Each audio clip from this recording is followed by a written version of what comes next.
উত্তর ত্রিপুরার সার্বিক উন্নয়ন ও যোগাযোগ ব্যবস্থার প্রসারের দাবিতে ধর্মনগরে অনুষ্ঠিত হলো এক গণকনভেনশন। রবিবার অর্ধেন্দু ভট্টাচার্য স্মৃতি ভবনে Dharmanagar railway division demand and development কমিটির উদ্যোগে আয়োজিত এই কনভেনশনে নতুন রেল ডিভিশন প্রতিষ্ঠা এবং দীর্ঘদিন ধরেই বন্ধ থাকা কৈলাসহর বিমানবন্দর পুনরায় চালুর দাবিতে সমাবেশ বক্তারা।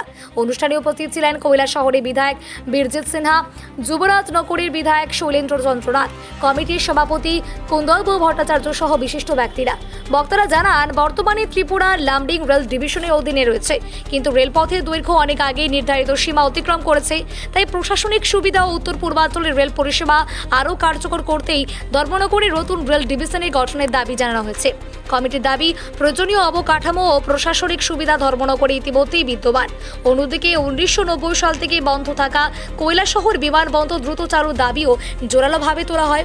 বক্তাদের বক্তব্য, বিমানবন্দরটি চালু হলে উত্তর ত্রিপুরা, ঊনকোটি ও ধলাই জেলার প্রায় 20 লক্ষ মানুষের যাতায়াতের সুবিধা বাড়বে।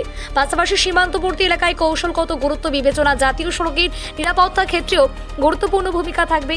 কনভেনশনের ক্ষেত্রে কমিটির পক্ষ থেকে জানানো হয়, নতুন রেল ডিভিশন ও কৈলাসহর বিমানবন্দর চালুর দাবিতে দ্রুত ইতিবাচক পদক্ষেপ না নেওয়া হলে আগামী দিনে বৃহত্তর গণ আন্দোলনের পথে হাঁটবে উত্তর ত্রিপুরার মানুষ। 19 রেল জোন আছে এবং 70টা রেল ডিভিশন রয়েছে।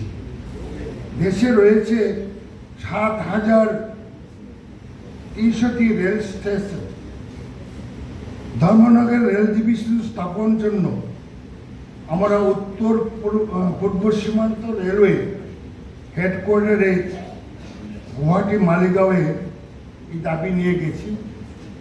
এর আগে বিধায়ক গোপাল রায় এবং আমি আমরা 200 জন লোক বিকল্প রেল লাইন এবং ধর্মনগরের রেল ডিভিশনের স্থাপনের দাবিতে আমরা মালিগাঁওয়ে ধর্নায় বসেছিলাম। মেমোরেন্ডামও আমরা দিয়েছি। পরবর্তী সময়ে আজ থেকে 4 মাস আগে আমরা 5 জন গুয়াহাটি গিয়ে নতুন রেলওয়ের যে ডিভিশন এইখানে মালিগাঁওয়ের জেনারেল ম্যানেজারের সঙ্গে কথা বলেছি। উনি নতুন এসছেন, মাত্র উনি চার্জ নিয়েছেন। পরের দিন আমরা দেখা করলাম, বলছেন যে আমার এত ধারণা নেই, কিন্তু আলোচনা করেছেন। বলছেন ভারতবর্ষ তো অনেক বড় দেশ, রেল ডিপার্টমেন্টে অনেক বড়। আপনি একটা মেমোরেন্ডাম দিয়ে গেলেন, এবারে চুপ বসে গেলেন, তাহলে হবে না।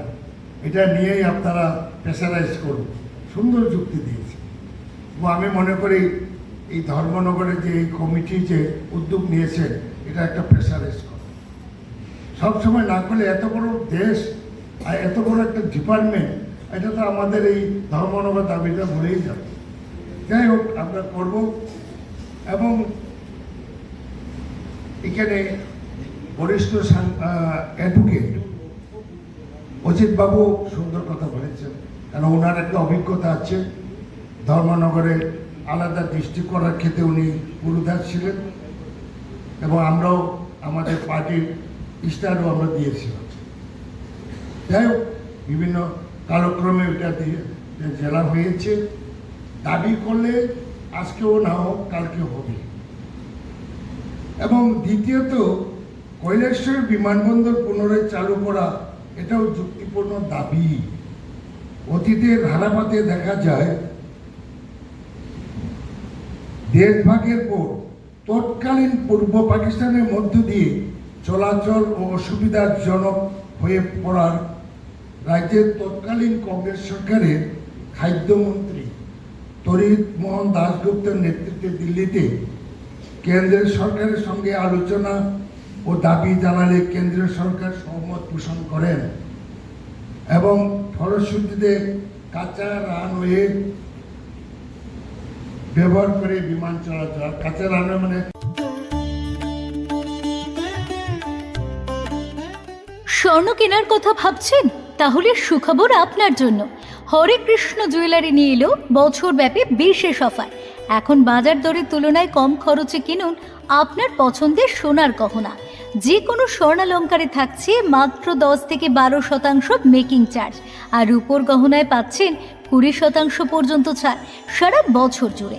গুণগত মান, বিশুদ্ধতা ও আকর্ষণীয় ডিজাইনের নিশ্চয়তায় আপনার বিশ্বস্ত ঠিকানা Hare Krishna jewellery, AB road, Babubazar, Dharmanagar.